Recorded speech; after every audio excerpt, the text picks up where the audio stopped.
Hello student, welcome to wet the UPSC Kurukshetra. Student, class 11th की geography NCERT series continue करते हुए आज हम इसके चैप्टर नंबर 7 से लेकर 10 तक देखेंगे और बाकी चैप्टर हमने इससे पहले कर लिए। तो एक बार हम देख लेते हैं हमने कौन कौन से अपने चैप्टर इसमें कंप्लीट कर लिए। स्टूडेंट, इस एनसीईआरटी में हमने चैप्टर नंबर 1 छोड़ दिया था क्योंकि वो हमारे लिए इम्पोर्टेंट नहीं था, और इसमें हमने चैप्टर नंबर 2, 3, 4 ये भी हमने पढ़ लिए। और ये जो आपकी यूनिट 3 आ जाती है यानी कि भू आकृतिक प्रक्रियाएं, या फिर इसमें चैप्टर 6, तो ये वाले हमारे काम के नहीं है, ठीक है। तो ये हमें पढ़ने नहीं है। आज से हम अपना स्टार्ट करेंगे चैप्टर नंबर 7 से, ठीक है। हमें इसमें 7, 8, 9, 10 ये सभी आगे के चैप्टर हमें सभी पढ़ने हैं। तो आज की क्लास में हम चैप्टर नंबर 7, 8, 9 और 10 चारों चैप्टर को एक ही क्लास में कंप्लीट कर लेंगे, और आने वाली क्लास में हम 11th चैप्टर को पढ़ लेंगे और उससे आगे 12th और 13 वाले चैप्टर को भी पढ़ लेंगे, ठीक है। इसी प्रकार हमारी ये ज्योग्राफी की एनसीईआरटी समाप्त हो जाएगी और इससे हमारे प्री और मेंस के डायरेक्ट क्वेश्चन सॉल्व हो जाते हैं। तो चलो ज्यादा टाइम वेस्ट ना करते हुए जल्दी से अपनी एनसीईआरटी स्टार्ट करते हैं और आज इसके वाले चैप्टर सभी समाप्त करते हैं। तो चलो चलते हैं चैप्टर नंबर 7 पर। स्टूडेंट, चैप्टर नंबर 7 अपना अब हम स्टार्ट करते हैं और इसका नाम है वायुमंडल का संगठन तथा संरचनाएं। मतलब हमें इसमें वायुमंडल के बारे में और इसकी संरचनाओं के बारे में पढ़ना है। तो चलो स्टार्ट करते हैं, और साथ ही आपको नोट्स भी बनाने हैं जिससे कि आपका काम और आसान हो जाए। और ध्यान ये रखना है कि हमें अपने नोट्स पॉइंट वाइज बनाने हैं, और ये नोट्स आपको वैसे तो टेलीग्राम पर मिल ही जाते हैं, और 12 तक हमारी जब तक एनसीईआरटी कंप्लीट होगी तब तक ये आपको नोट्स आपके मिल जाएंगे। और यदि आप अपना बनाना चाहते हो नोट्सों को तो स्वयं भी अपने बना सकते हो। तो चलो अपना चैप्टर नंबर 7 स्टार्ट करते हैं। तो सबसे पहला पॉइंट इसमें देखना है हमें, वायुमंडल विभिन्न प्रकार के गैसों का मिश्रण है और यह पृथ्वी को सभी ओर से ढके हुए है, ठीक है। मतलब पृथ्वी के ऊपर कई गैसों का मिश्रण है, उसे ही हम वायुमंडल बोलते हैं, ठीक है। ये पृथ्वी को अपने ऐसे और बांधे हुए, ठीक है। आगे फिर देखते हैं जैसे वायुमंडल का संगठन, तो पढ़ लेते हैं इसमें हम। वायुमंडल गैसें जलवाष्प एवं धूल कणों से बना है। जो वायुमंडल है एक तो उसमें गैसें हो गई सभी प्रकार की, और फिर जलवाष्प जिसमें मतलब जल और वाष्प की मात्रा होती है, और धूल कण, इन सब से मिलकर ये बना है। आगे इसमें देखना है 120 किलोमीटर की ऊंचाई पर ऑक्सीजन की मात्रा नगण्य हो जाती है। यानी कि जैसे हम ऊपर जाते जाते हैं 120 किलोमीटर, ऑक्सीजन वहां मात्रा उसकी बहुत कम होगी। इसी प्रकार कार्बन डाइऑक्साइड एवं जलवाष्प पृथ्वी की सतह से 90 किलोमीटर की ऊंचाई तक ही पाए जाते हैं, ठीक है। ये छोटे से पॉइंट आपको नोट्स कर लें क्योंकि पीटी में इस टाइप के आ जाते हैं। अब जैसे गैस में समझ लेते हैं कौन कौन सी गैस है इसमें। जैसे कार्बन डाइऑक्साइड CO2, तो ये मौसमी विज्ञान की दृष्टि से बहुत ही महत्वपूर्ण गैस है क्योंकि यह सौर विकिरण के पारदर्शी है। मतलब जब वहां से सूर्य की तरफ से हानिकारक किरण आती हैं तो ये उन्हें रोक पाती है, ठीक है। आगे फिर इसमें देखते हैं हम, जो कार्बन डाइऑक्साइड आपकी गैस होती है यह सौर विकिरण के अंश को सोख लेती है, यानी कि उसे अंदर तक हमारी पृथ्वी पर नहीं आती। यह ग्रीन हाउस प्रभाव के लिए पूरी उत्तरदायी होती है, ठीक है। तो ग्रीन हाउस गैसेस भी आपको पता होनी चाहिए जिसमें कार्बन डाइऑक्साइड ये आती है, ठीक है। आगे हम देख लेंगे आखिर ये ग्रीन हाउस गैसेस क्या होती हैं ये। तो चलो पहले थोड़ा सा समझ लेते हैं कि आखिर ये ग्रीन हाउस गैस क्या होती हैं। तो ये आपकी पृथ्वी के चारों तरफ पाई जाती हैं। इनका काम होता है कि जो ये पृथ्वी पर आपकी ऊष्मा होती है ना, इसे थोड़ी देर तक रोके रखना, ठीक है। तो ये गैस उसी ऊष्मा को रोके रखती है, ठीक है। आगे फिर अपने पॉइंट टॉपिक पर चलते हैं। तो जीवाश्म ईंधन को जलाए जाने के कारण कार्बन डाइऑक्साइड के आयतन में लगातार वृद्धि हो रही है, ठीक है। अब ये कार्बन डाइऑक्साइड देखो भले ही हमारे लिए काम की है, बट इतनी भी नहीं है कि अब ये बढ़ती जा रही है। अब ये इतनी बढ़ गई है कि जो पृथ्वी से जाने वाली ऊष्मा होती है ना, उसे हमेशा रोके रहती है क्योंकि कार्बन डाइऑक्साइड बढ़ती जा रही है। तो इसलिए हमें कार्बन डाइऑक्साइड को ज्यादा बढ़ने नहीं देना है। आगे देखते हैं फिर नेक्स्ट पॉइंट आ जाते हैं आपके। तो छोटे छोटे पॉइंट बनाते रहना है साथ ही साथ, ओजोन वायुमंडल का दूसरा महत्वपूर्ण घटक है जो कि पृथ्वी की सतह से 10 से 50 किलोमीटर की ऊंचाई के बीच पाया जाता है। ठीक है, और सूर्य से निकलने वाली परावैंगनिक किरणें को अवशोषित कर उसको पृथ्वी की सतह से पहुंचने से रोकता है। ठीक है, तो ओजोन गैस भी हमारे लिए बहुत इंपॉर्टेंट होती है ये, और इसका सिंबल हमारा O3 होता है। और ये जो सूर्य से हानिकारक किरणें आती हैं उससे भी ओजोन हमारी रक्षा करता है। ठीक है, तो केवल इतना पॉइंट आपको पता होना चाहिए। तो आगे एक छोटा सा पॉइंट दे रखा है और वो हमें क्वेश्चन के तौर पर पता भी होना चाहिए, हो सकता है पीटी में ही आ जाए। तो वो पॉइंट ये है कि क्या आप कल्पना कर सकते हैं कि वायुमंडल में ओजोन की अनुपस्थिति से हमारे ऊपर क्या प्रभाव होंगे। तो हम मतलब ऐसे ही हो सकता है, यदि ओजोन नहीं हुई तो जो सूर्य से आने वाली किरणें वो हमारी पृथ्वी पर आएंगी, जो मनुष्य से रिलेटेड, स्वास्थ्य से रिलेटेड काफी हानिकारक होंगी। तो ऐसे पॉइंट में हमारा इनका आंसर आ जाता है। अब समझना हमें स्टूडेंट जलवाष्प, तो जलवाष्प क्या है, यानी कि जल में थोड़ी वाष्प की मात्रा होना, उसे ही जलवाष्प बोलते हैं। ठीक है, तो ये आगे पॉइंट लिख लेना आप, जल में वाष्प की मात्रा को ही जलवाष्प कहते हैं। और ये आगे इसमें लिख रखा है जैसे जलवाष्प वायुमंडल में उपस्थित एक ऐसी पर्वतनीय गैस है जो ऊंचाई के साथ घट जाती है। ठीक है, इस पॉइंट को आप नोट कर सकते हो। आगे चलते हैं, फिर हम आगे नेक्स्ट पॉइंट आ जाता है स्टूडेंट हमारा धूलकण। आखिर धूलकण क्या होते हैं तो समझना इन्हें भी। तो वायुमंडल में छोटे छोटे ठोस कणों को भी रखने की क्षमता होती है। जो वायुमंडल होता है ना, तो वायुमंडल क्या है समझना, जैसे ये पृथ्वी है, इसके ऊपर कुछ गैसों का मिश्रण पाया जाता है, उसे ही हम बोलते हैं वायुमंडल। ठीक है, अब इस वायुमंडल में देखो एक तो धूलकण वगैरह ये भी होते हैं जो हम यहाँ पॉइंट इसे पढ़ेंगे। ठीक है, और गैसों का सभी का मिश्रण होता है, तो वायुमंडल होता है ये। तो आप बिल्कुल पॉइंट क्लियर करते चलें जिससे आपको समझने में आसानी रहेगी। ठीक है, छोटे कण विभिन्न स्रोत जैसे समुद्री नमक, महीन मिट्टी, धुएं की कालीन, राख, इन सब से ये इकट्ठे हो जाते हैं। ठीक है, निचले भाग से ऊपर चले जाते हैं और उनसे धूलकण का निर्माण हो जाता है। ठीक है, आगे फिर देखना है संवहनीय वायु प्रभाव इन्हें काफी ऊंचाई तक ले जाते हैं। धूलकण का सबसे अधिकतम जमाव उपोष्ण और शीतोष्ण प्रदेश में सूखी हवा के कारण होता है। ठीक है, तो ये आपका धूलकण में आपको क्या लिखना है और इससे क्या समझे। तो मतलब वायुमंडल में क्या होता है, जो भी आपके धरती पर जैसे मिट्टी या फिर समुद्री नमक या फिर राख टाइप के जो भी आपके ये होते हैं, तो ये संवहनीय वायु होती है, इन्हें अपने साथ ऊपर ले जाती है और ये वायुमंडल में मिश्रित हो जाती है। ठीक है, धूलकण इसे ही बोलते हैं। ठीक है, तो छोटे छोटे पॉइंटों में लिखना। ठीक है, और हालांकि इतनी बड़ी बड़ी स्लाइड तो थोड़ी इसलिए ली गई है जिससे कि आपको ठीक से समझ में आ सके। ठीक है, बट आपको नोट्स बहुत छोटे छोटे बनाने अपने। ओके, आगे आ जाते हैं फिर हम वायुमंडल की संरचना। तो वायुमंडल आपने पढ़ लिया, वायुमंडल की संरचना, तो इससे आपका मेंस में क्वेश्चन आया हुआ है इस साल, देखना आप 2023 के मेंस के एग्जाम में।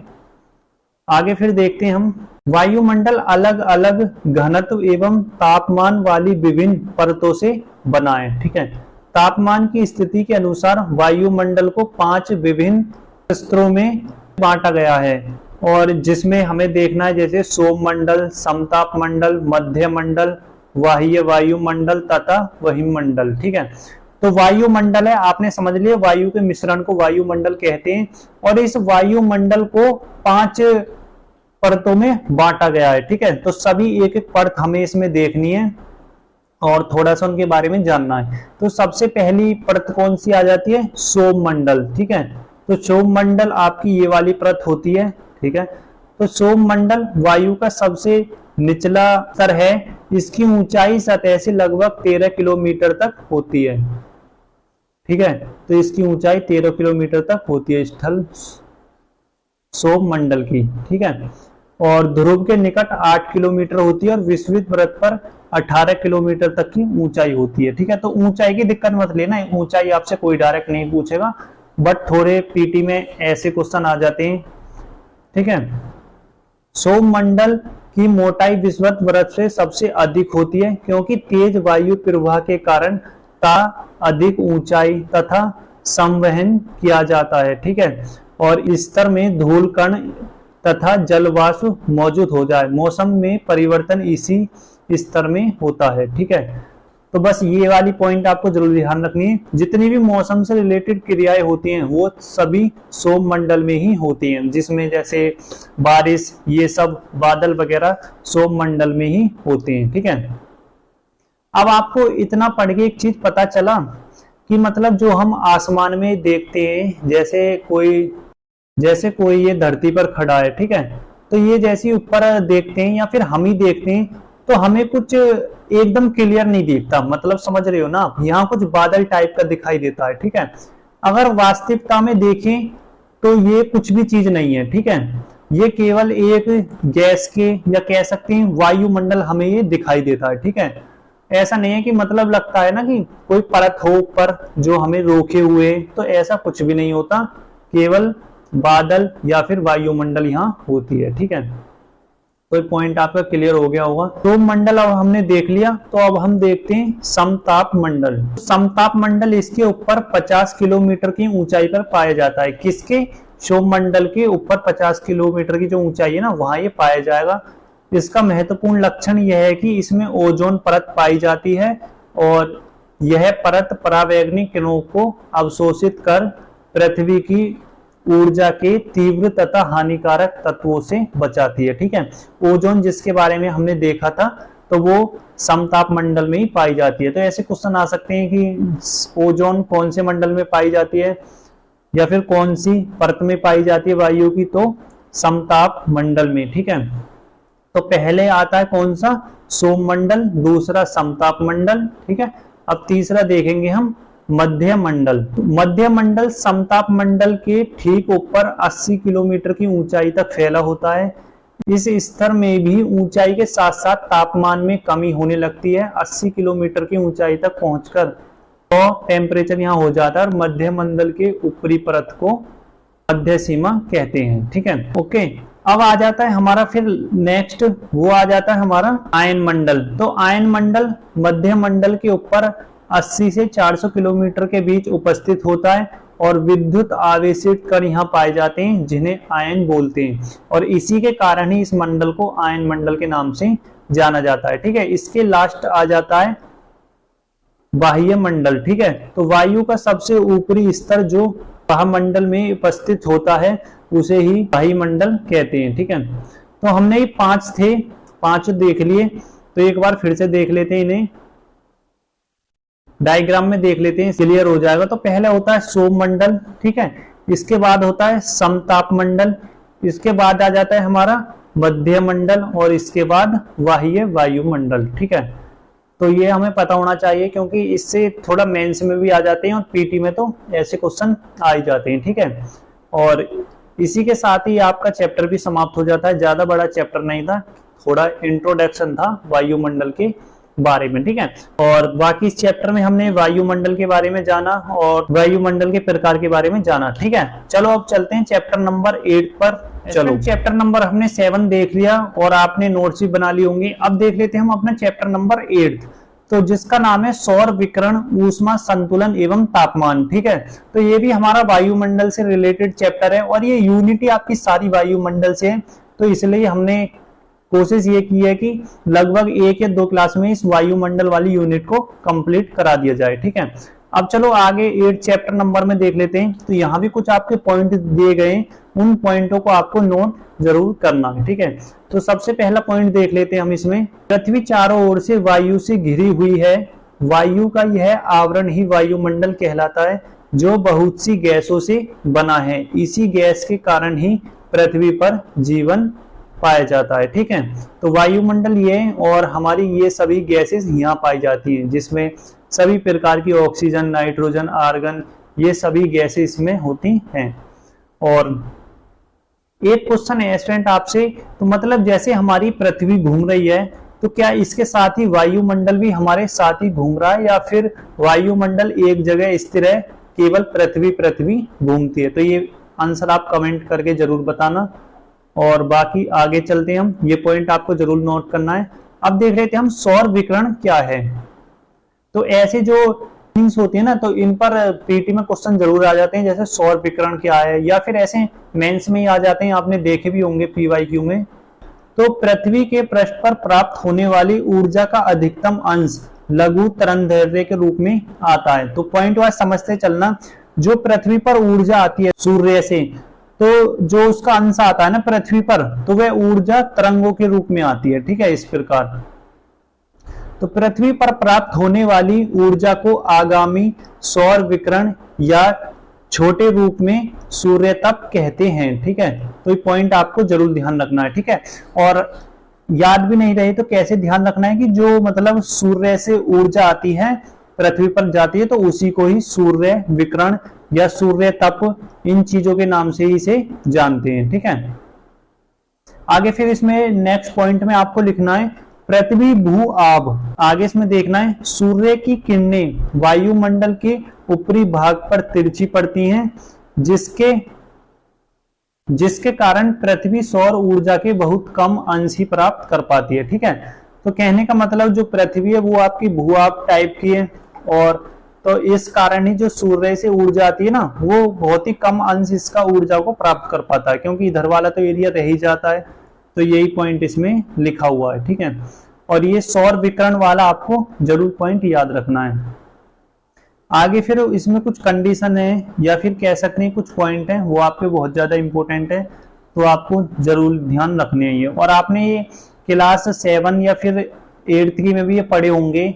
पहला पॉइंट है इसमें अपसौर। ठीक है, अपसौर क्या है, तो पृथ्वी एवं सूर्य के बीच की दूरी में पृथ्वी 4 जुलाई को सूर्य सबसे दूर अर्थात 15 करोड़ 20 लाख किलोमीटर दूर होता है, और पृथ्वी की इस स्थिति को अपसौर कहते हैं। ठीक है, दूसरी कंडीशन कौन सी है, 3 जनवरी को पृथ्वी सूर्य के सबसे निकट अर्थात 14 करोड़ 70 लाख किलोमीटर दूर होता है। ठीक है, तो इस स्थिति को अपसौर कहा जाता है। ठीक है, तो ये दोनों कंडीशन आपको जरूर ध्यान रखनी है।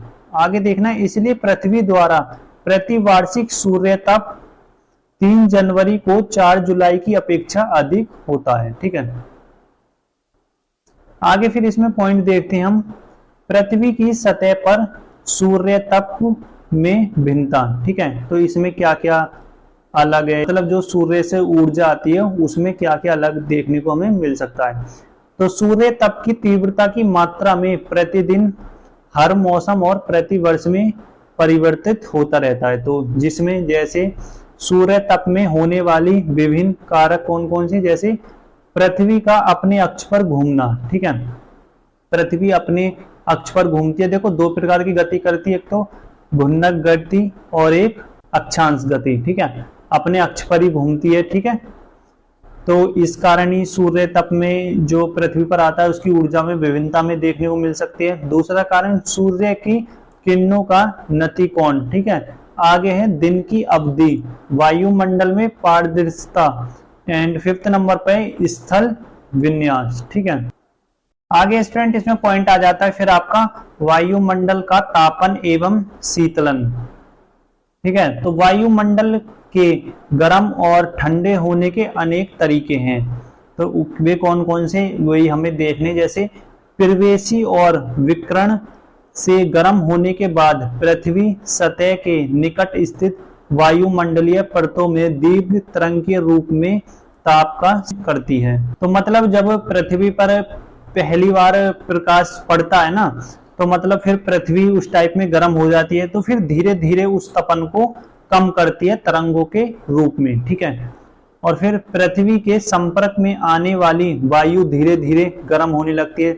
जब पृथ्वी से तरंगे वे गर्म निकलेंगी तो वायु भी वहां की गर्म होगी। निचली परत के संपर्क में आने वाली वायुमंडल की ऊपरी परत को भी गर्म करती है। इसी प्रक्रिया को चालन कहा जाता है। ठीक है, अब जैसे मतलब सूर्य से ये हमारी पृथ्वी है, अर्थ, इस पर जैसे इसका प्रकाश आया, ठीक है, तो पृथ्वी गर्म होने लगी। अब यहाँ से गर्म जो हीट वेव्स हैं वे निकलनी जाएंगी। ठीक है, और वो वायुमंडल को गर्म कर देंगी। ठीक है, अब जो नीचे की वायुमंडल गर्म होगी, अब वो ऊपर वाली वायुमंडल को भी कर देगी, तो इसको ही चालन की प्रक्रिया कहते हैं। ठीक है, आगे फिर इसमें देखते हैं हम, चालन तभी होता है जब समान ताप वाले 2 पिंड एक दूसरे के संपर्क में आते हैं। मतलब जैसे कि एक चीज ठंडी हो या फिर दूसरी गर्म हो, मतलब टेम्परेचर उनका समान नहीं हो। ठीक है, गर्म पिंड से ठंडे पिंड की ओर ऊर्जा का प्रवाह चलता है, यानी कि गर्म से ठंडे की ओर जाता है। वो ऊर्जा का स्थानांतर तब तक होता रहता है जब तक दोनों पिंड का तापमान एक समान नहीं हो जाता, अर्थात उनमें संपर्क टूट नहीं जाता। ठीक है, तो मतलब ये जो चालन की प्रक्रिया होगी इसकी क्या कंडीशन होगी कि टेम्परेचर, जो दो बॉडीज होंगी हमारी, उनका टेम्परेचर अलग अलग होगा। ठीक है, कोई ठंडी है तो कोई गर्म। ठीक है, अब उनमें ऊर्जा का स्थानांतरण होता रहेगा जो कि गर्म से ठंडे में जाएगी, और ये जब तक चलेगा जब तक दोनों चीज नॉर्मल नहीं हो जाए। ठीक है, तो केवल इतना सा ये हमारा इसमें ये पॉइंट था। ठीक है, तो ये आपको शॉर्ट पॉइंट में बना के लिख लेना है कि जो सूर्य से ऊष्मा आती है वो हमारी पृथ्वी पर पहुंचती है। ठीक है, धीरे धीरे वो निकलती है और वो अपने वहां की वायुमंडल को भी गर्म कर देती है, जिसके कारण उसमें चालन की प्रक्रिया शुरू हो जाती है। तो ऐसे आप शॉर्ट पॉइंट इसमें से ढूंढ के अपने नोट कर सकते हो। ठीक है, ज्यादा पूरी थ्योरी लिखने की कोई जरूरत नहीं है। ठीक है, आगे फिर देखते हैं हम इसमें, पृथ्वी के संपर्क में आई वायु गर्म होकर धाराओं के रूप में लंबवत उठती है और वायुमंडल के ताप का संचरण करती है। वायुमंडल के लंबवत ताप की यह प्रक्रिया संवहन कहलाती है। ऊर्जा का स्थानांतरण का यह प्रकार केवल सौरमंडल तक ही सीमित रहता है। ठीक है, तो मतलब जो वायु पृथ्वी के संपर्क में जो वायु आती है ना, तो वो आपकी इस टाइप की उठती है। ठीक है, तो इसी को ही संवहन कहते हैं। ठीक है, ओके, तो ऐसे पॉइंट आपको समझ के क्लियर होने चाहिए। आगे फिर हमें देखना है, वायु के क्षैतिज संचलन से होने वाला ताप का स्थानांतर अभिवहन कहलाता है। ठीक है, तो मतलब जो क्षैतिज इसमें चलती है ना ताप वायुमंडल का, उसे हम बोलते हैं अभिवहन। ठीक है, आगे आपका पॉइंट आ जाता है इसमें तापमान। इसमें हमें देखना है, वायुमंडल एक भूपृष्ठ के साथ सूर्य तप की अन्योन क्रियाएं द्वारा जनित ऊष्मा तापमान के रूप में मापा जाता है। ठीक है, और तापमान के वितरण को नियंत्रित करने के कारक कौन कौन से, उस स्थान की अक्षांश रेखाएं देखनी चाहिए हमें। ठीक है, फिर समुद्र तल से उस स्थान की उत्तुंगता, समुद्र से उसकी दूरी कितनी है, और वायु संगीत पर परिसंचरण और पोषण तथा ठंडी महासागरीय धाराओं की अनुपस्थिति और स्थानीय कारक, ये हमें इस चीज पर प्रभाव टेम्परेचर के उस पर डालते हैं। ठीक है, अब आगे जैसे आपको एक डायग्राम में भी दे रखा है। ओके, तो फिर अब आगे चलते हैं हम। आगे है इसमें तापमान का व्युत्क्रमण क्या होता है, तो ये भी आपका थोड़ा सा इंपॉर्टेंट हो जाता है। तापमान ऊंचाई के साथ घटता रहता है। ठीक है, जैसे ही ऊंचाई बढ़ती जाएगी और आपका टेम्परेचर लो होता जाएगा। ठीक है, जिसे सामान्य ह्रास दर कहते हैं, पर कई बार स्थिति बदल जाती है, सामान्य ह्रास दर उल्टी हो जाती है, इसे तापमान का व्युत्क्रमण कहते हैं। मतलब तापमान, जैसे तापमान मतलब नीचे गिरेगा तो उसे ही ह्रास दर बोलेंगे, अगर उल्टा हो जाएगा तो इसका मतलब तापमान नहीं गिरता, तो उसे ही बोलते हैं तापमान का व्युत्क्रमण। व्युत्क्रमण का मतलब ही होता है उल्टा। ओके, और इसी के साथ ही आपका ये भी चैप्टर समाप्त हुआ। और ये आपको जो इसमें क्वेश्चन दिए हैं, एक बार चैप्टर को ढंग से पढ़ के स्वयं से भी, और आपसे उम्मीद है कि आपने साथ साथ ही नोट्स बनाए होंगे।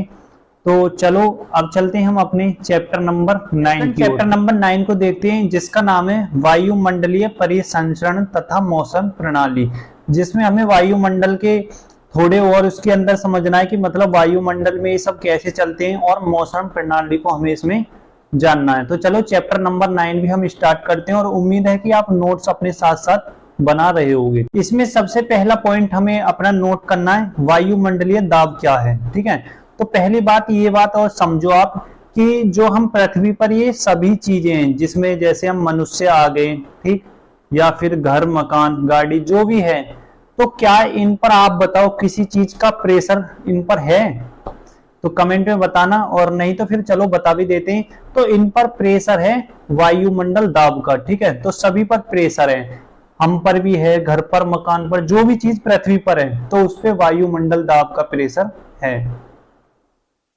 आगे इसमें फिर हमें नोट करना पॉइंट, वायुमंडल दाब में क्या कि हमारा शरीर भी वायुमंडल से प्रभावित होता है, ये हमें क्वेश्चन इसमें पूछा गया है।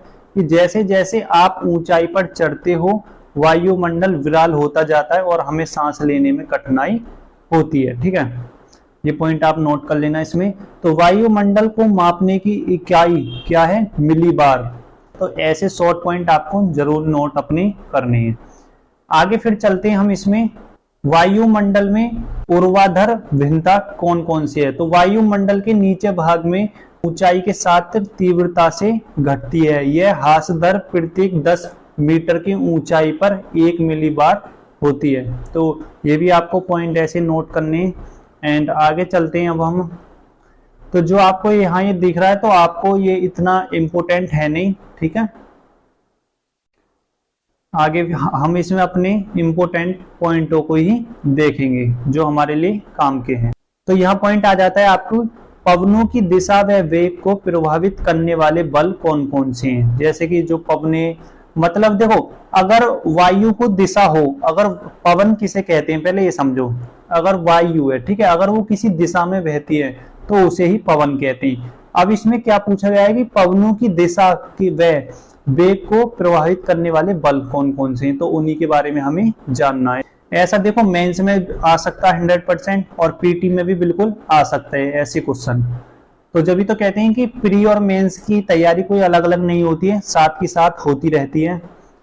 तो चलो देखते हैं। वायुमंडलीय दाब में भिन्नता के कारण वायु गतिमान होती है। इस क्षैतिज गतिज वायु को पवन कहते हैं और पवन उच्च दाब से कम दाब की तरफ बहती है। तो वायुमंडल मतलब उच्च दाब से कम दाब की तरफ बहती है। आगे फिर इसमें पृथ्वी के घूर्णन द्वारा लगने वाले बल को कैरियोलिस बल कहा जाता है। ठीक है, जो पृथ्वी के घूमने में बल लगता है ना, इसे कैरियोलिस बल कहते हैं। ठीक है, अतः पृथ्वी के धरातल पर क्षैतिज पवने 3 संयुक्त प्रभाव का परिणाम है। कौन कौन सा? अब ये वो बल हैं जहां क्वेश्चन में पहले बात की गई थी। एक तो दाब प्रवणता प्रभाव, घर्षण बल और कैरियोलिस बल। ठीक है, इन 3 के कारण। इसके अतिरिक्त गुरुत्वाकर्षण बल पवनों को नीचे प्रभावित करता है। ठीक है, जो ग्रेविटी होती है वो पवनों को अपनी ओर खींचती रहती है। ठीक है, तो अब इस क्वेश्चन में आपको क्या नोट करना है? तो इस क्वेश्चन में करना है, आपको पूछा गया था कि वे बल कौन से हैं जो पवनों की दिशा या वेग को प्रभावित करते हैं। तो वो आपके 3 होते हैं। ये आपको नीचे नोट करके लिख लेने हैं क्योंकि पीटी में क्वेश्चन आ सकते हैं। अब स्टूडेंट जो हमने वो तीनों बल देखे एक एक करके, अब उन्हें हम समझ लेते हैं।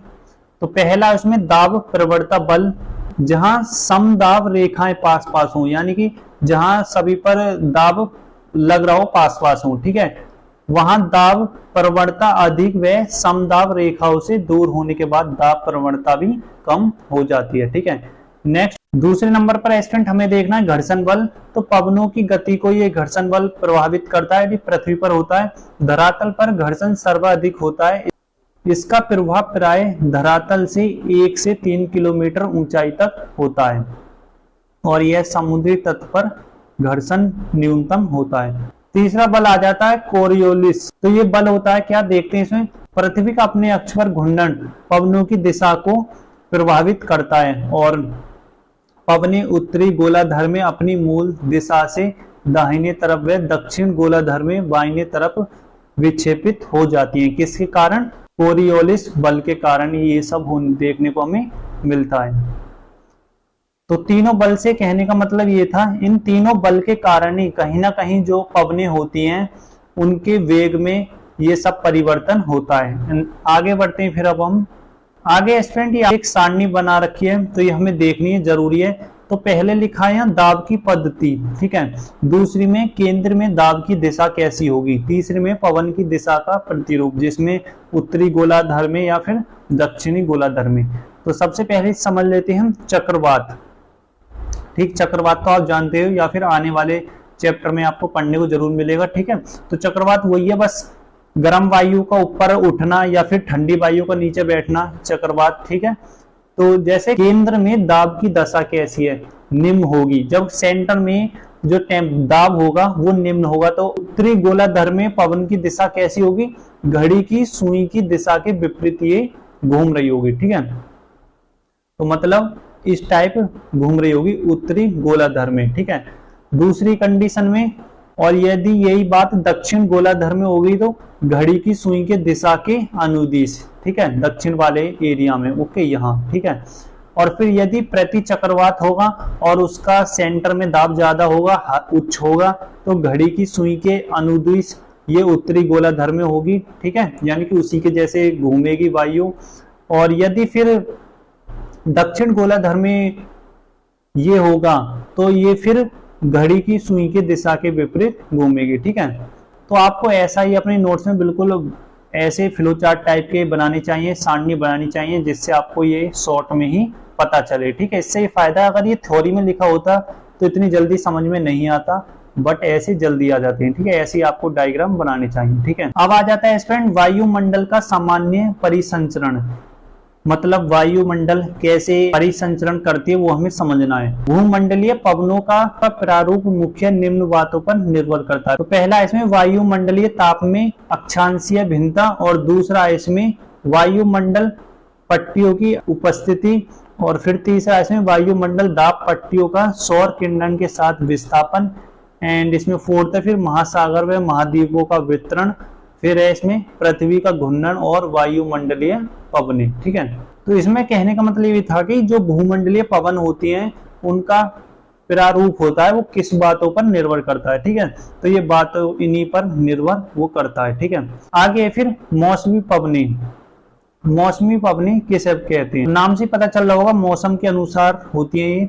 तो पवनों की प्रवाह के रूप में विभिन्न मौसम में बदलाव आ जाते हैं। यह बदलाव अत्यधिक ताप, पवन व वायुमंडल पट्टियों के विस्थापन आदि के कारण आते हैं। तो मतलब कुछ ऐसी पवनें होती हैं जो मौसम के अनुसार ही चलती हैं, और उनके टेम्परेचर या वायु दाब के बदलाव के कारण ही वो हमें देखने को मिलती हैं।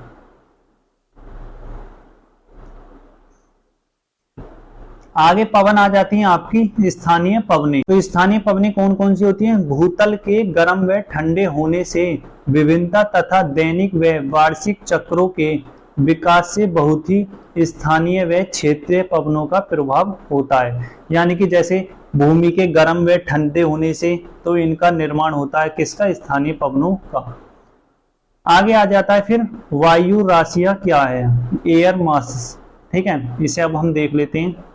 जब वायु किसी समांगी क्षेत्र पर पर्याप्त लंबे समय तक रहती है तो यह उस क्षेत्र के गुण को धारण कर लेती है, ठीक है। तो कहने का मतलब क्या है, जब कोई वायु है, ठीक है, और ये किसी स्थान पर लंबे समय तक रहेगी तो वहीं का जो वातावरण धारण कर लेगी। मान लो गर्म है तो गर्म हो जाएगी, ठंडी है तो ठंडी हो जाएगी, ठीक है। तो ऐसे ही समझना इसको। यह समांगी क्षेत्र विस्तृत महासागरीय सतह या विस्तृत मैदानी भाग हो सकता है, ठीक है। या तो फिर ये क्षेत्र कोई सा भी हो सकता है, या तो समुद्री हो सकता है या फिर मैदानी, ठीक है। तापमान आर्द्रता संबंधित विशिष्ट गुण वाली वायु, यह वायु राशि कहलाती है, ठीक है। तो कहने का मतलब जैसे कोई वायु हुई और वहां के क्षेत्र के आसपास के जो भी गुण इसमें आ जाएं, ठीक है, तो उसे ही वायु राशि कहा जाता है, ठीक है। आगे फिर देखते हैं हम इसमें समांग धरातल जिस पर वायु राशि बनती है उसे वायु राशि का उद्गम क्षेत्र कहते हैं, ठीक है। जैसे मतलब मैदानी क्षेत्र से बनी तो वो उसका उद्गम केंद्र कहलाएगा, या फिर समुद्री वाले क्षेत्र से तो वो उसका उद्गम केंद्र कहलाएगा, ठीक है। एंड फिर आगे बढ़ते हैं हम। वाताग्र क्या है, जब दो भिन्न प्रकार की वायु राशि मिलती हैं। अब वायु राशि समझ गए ना, जब कोई वायु है और वहां किसी भी स्थान से उसके गुण अपने अंदर समा लेती है, या तो फिर समुद्री हो, अगर समुद्री हो तो वो ठंडा हो जाएगा, गर्म है तो फिर गर्मी, तो उसे ही वायु राशि कहते हैं। बट वाताग्र क्या होता है कि जब दो विभिन्न प्रकार की वायु राशि मिलती हैं तो उनके मध्य क्षेत्र को वातग्र, ठीक है। तो मतलब एक वायु राशि ये हो, दूसरी वायु राशि ये, तो इस क्षेत्र को ही वाताग्र कहते हैं, ठीक है। ये आपका थोड़ा इतना इम्पोर्टेंट नहीं है, बस थोड़ा इसकी एक बेसिक नॉलेज लेनी इम्पोर्टेंट थी, हालांकि पूरा का पूरा नहीं है। आगे बढ़ते हैं हम इसमें। बहिरूषण कटिबंधीय चक्रवात क्या होते हैं, ये चक्रवातीय वायु प्रणाली जो उष्ण कटिबंध से दूर मध्य व उच्च अक्षांशों में विकसित होती है उन्हें बहिरूषण या शीतोष्ण कटिबंध चक्रवात कहते हैं। यानी कि जो ठंडे उसमें आते हैं ना चक्रवात को, उन्हें ही वही रूसन या शीतोष्ण चक्रवात कहते हैं। ठीक है, मध्य तथा उच्च अक्षांशों में जिन क्षेत्रों से ये गुजरते हैं वहां मौसम संबंधित अवस्थाओं में अचानक तेजी से बदलाव आ जाता है, जैसे कि बारिश ये सब होना।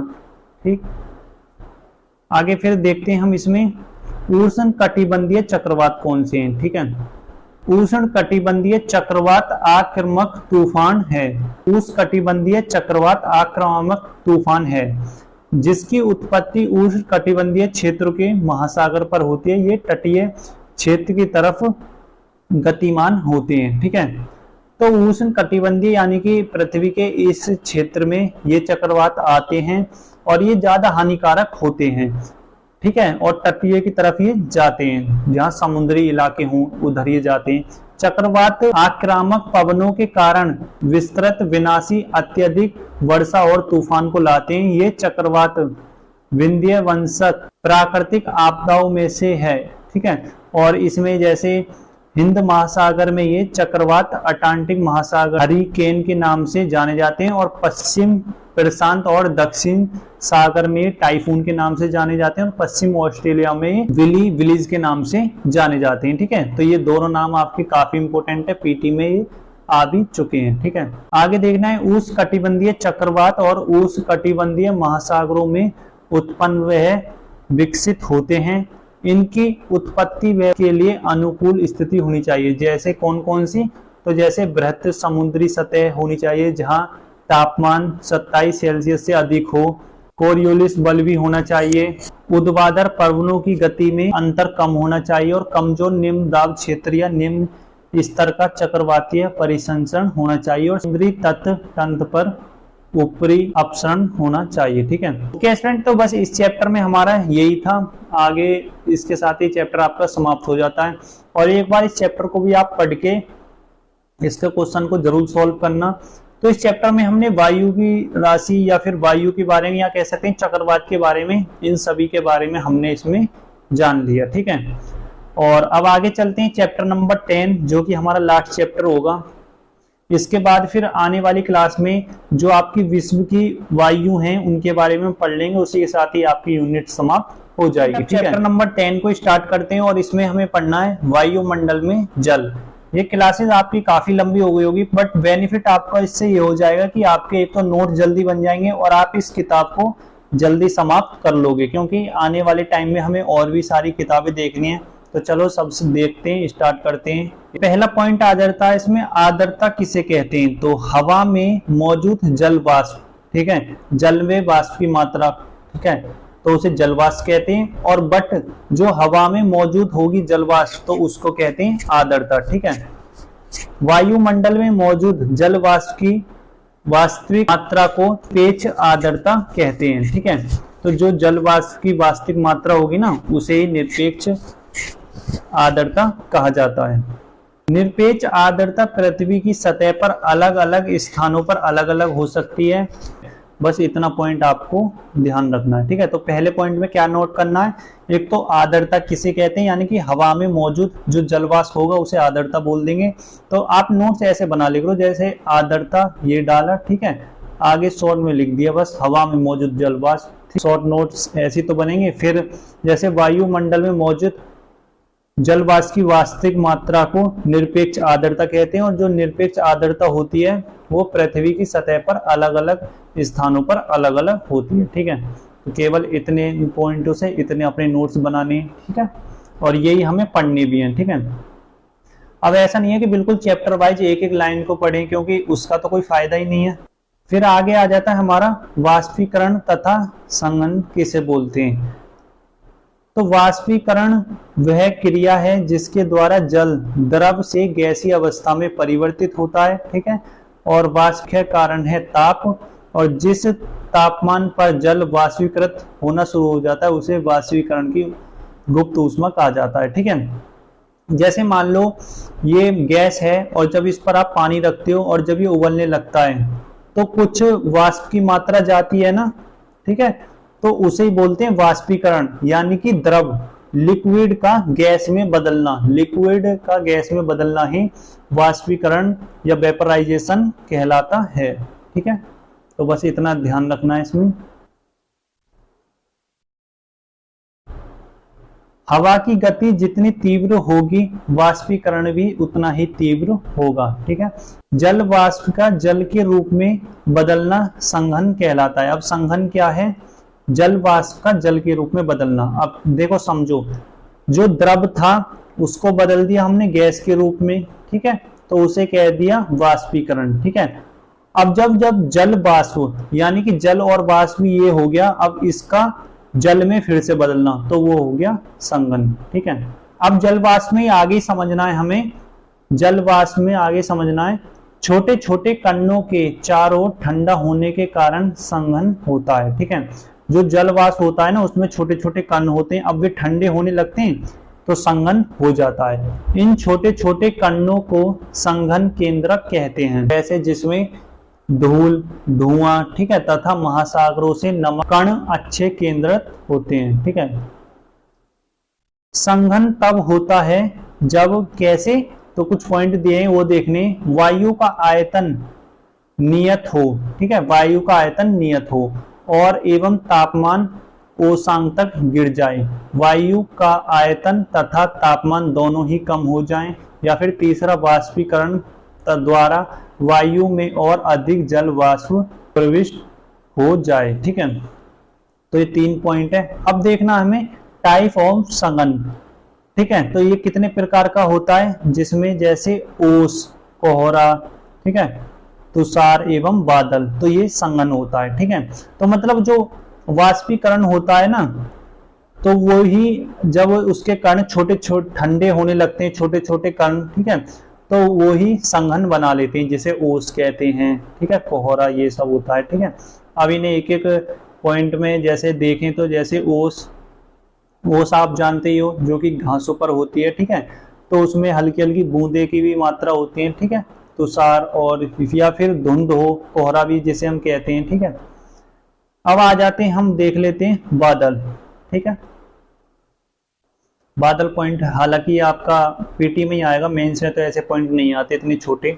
मेंस के लिए तो देखो वो वही चैप्टर थे ज्यादातर जिसमें आपने वो पढ़ा था ना पृथ्वी के बारे में, टेक्टोनिक, ठीक है, संवेगीय धारा सिद्धांत, ये सब पढ़े थे ना। मेंस में ज्यादातर वहां से क्वेश्चन आते हैं पठार से रिलेटेड इस टाइप के। ठीक है, अब देख लेते हैं बादल। बादल बादल पानी की छोटी बूंदों या बर्फ के छोटे रवों सहित होता है, जो कि पर्याप्त ऊंचाई पर स्वतंत्र हवा में जल वाष्प के संघनन के कारण होता है। ठीक है, मतलब यहाँ बादल का कहने का मतलब ये है कि छोटी छोटी बूंदों के रूप में होता है और जो कि एक स्वतंत्र हवा में जल वाष्प के संघनन के कारण बनता है। ठीक है, अब ये भी आपके 4 प्रकार के होते हैं, जैसे पछाब मेघ, कपासी मेघ और छतरी मेघ और वर्षा मेघ। ठीक है, तब जैसे अब इनके पॉइंट दिए गए हैं, हालांकि इन्हें पढ़ने तो कोई जरूरी है ही नहीं क्योंकि इतने छोटे तो क्वेश्चन नहीं आते, पर जैसे अगर देखना चाहो पछाब मेघ जिसमें जैसे मतलब हमेशा सफेद रंग के होते हैं। ठीक है, और ये पतले तथा बिखरे हुए बादल होते हैं, और कपासी मेघ ये रुई के समान दिखते हैं। ठीक है, हालांकि कुछ इनमें खास है ही नहीं। ठीक है, जैसे ये मेघ हो गए। ठीक है, फिर आगे आ जाते हैं आपके वर्षा मेघ।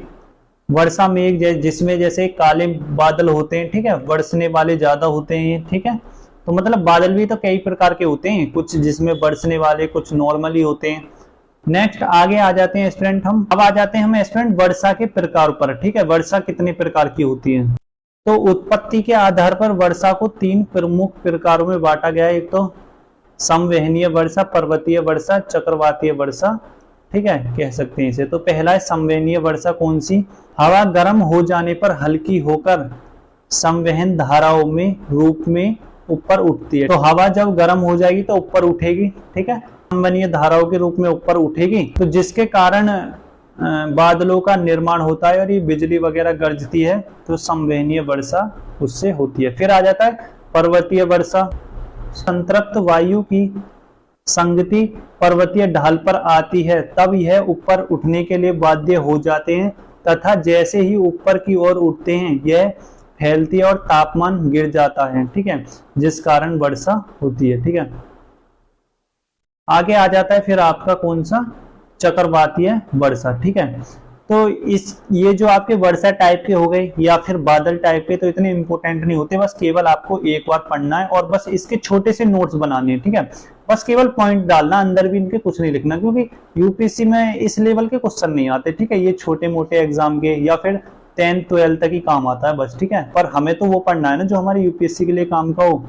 तो इसके साथ ही ये आपका ये भी चैप्टर समाप्त हो गया। हमने अपनी 11th की एनसीईआरटी शुरू की थी। ठीक है, उसमें हमने अपने चैप्टर लगभग अब हमने 10 तक देख लिए। ठीक है, जिसमें हमने एक दो चैप्टर छोड़े हैं जो कि हमारे बिल्कुल काम के नहीं थे। ठीक है, और अब कल आपकी क्लास आएगी जिसमें हम चैप्टर नंबर 11 को पढ़ेंगे और वो उसमें कंप्लीट करा दिया जाएगा, क्योंकि उसमें विश्व की जलवायु के बारे में बताया गया, वो काफी इंपोर्टेंट है।